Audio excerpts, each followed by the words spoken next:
to the nation's capital, Washington, D.C. We are a simple people. This is Cleveland Park, by the way. This is the neighborhood of Cleveland Park. In fact, named after the former sheriff of Erie County, Buffalo, the former mayor of Buffalo, the former governor of New York, and President of the United States, whose lithograph is at the bottom of the stairs when you came in of his triumphal entrance into Buffalo as he came back. Now, the last time we had this many people from Buffalo here, we also had an equal number of Southerners. And so Allie, who was a wonderful cook, she created a Buffalo Southern concoction called grits on a weck. Somebody want to explain that to Father Constantine? I don't know if you knew that. Well, I don't have to tell you of the mood in Washington, and we've been very busy. You've all been busy. I've been busy. I've been as busy as a referee at a Cheney family reunion.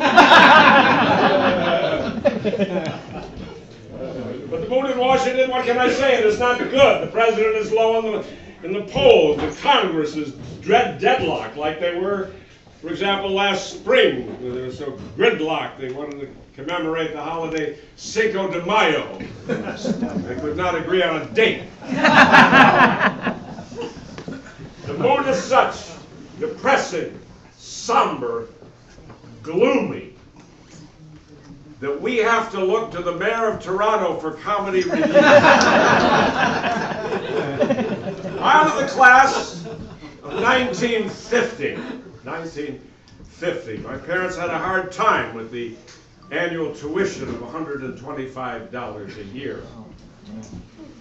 And lo, that same year, a child was born in South Buffalo named Tim Russert, and he was in the class of 1968, and he lived just around the corner here on Woodley Road. And Tim used to tell the story of when NBC went over to Rome, and they were doing a show over there for Easter, I guess it was, and they interviewed Pope John Paul II, and there was a moment, this was not planned, where the crew was out of this room and the staff was out doing other planning. And this was unexpected, but Tim tells it where he, all of a sudden, is alone in one room with Pope John Paul. And there's an awkward silence. And finally the Pope said, "So you are the man called Timothy?"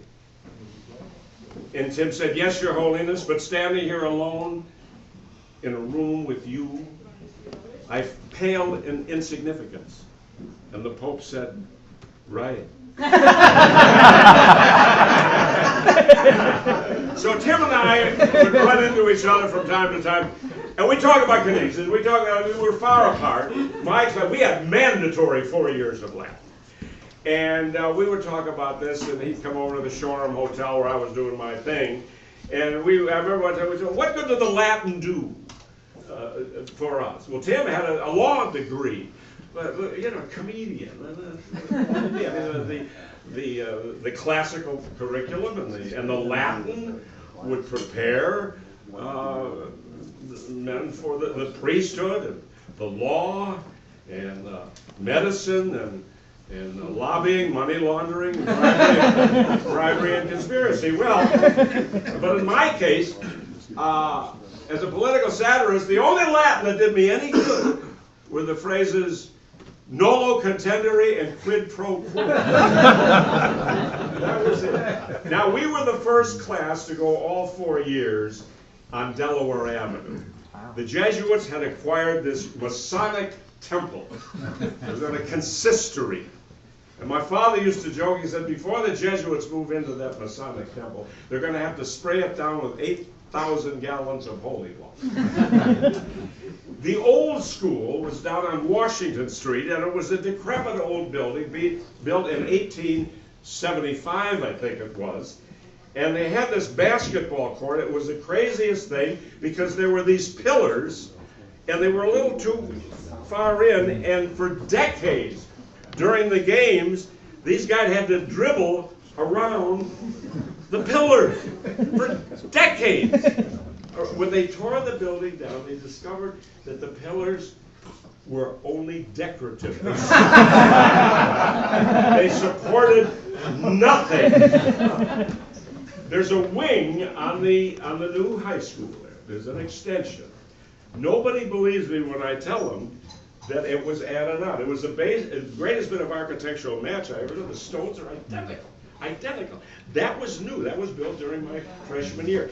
In front of where that wing is now, there was a mansion, a great big mansion owned by a man named Milburn. Milburn, the president of the Pan American Exhibition, and he was a good friend of President William McKinley. And McKinley died in that Milburn mansion after being assassinated. It was the rectory when I was there. That's where the priests lived.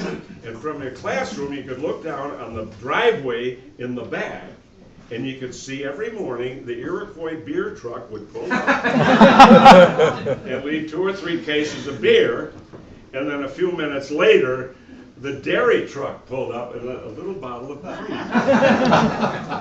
They had a cat. So I was trying to recall the old Canisius fight song, and as far as I can recall, we'll see how it goes. If you remember any of it, you can sing along with this Canisius fight song. Canisius, I forget how this song goes. My memory escapes me. 'Twas over 60 years ago. There were no computers, only rotary telephones, and confession every Thursday about the 6th commandment broken when alone. Canisius prepared me for the shore. 4 years of Latin, articulate, articulum. The desks all had inkwells, and we wrote with things called pens. And in Rome, the Pope was pious. He was no Pope Francis then. We gather together with our memories fondly told. And tonight, our hearts are in Buffalo. And Canisius blue and gold.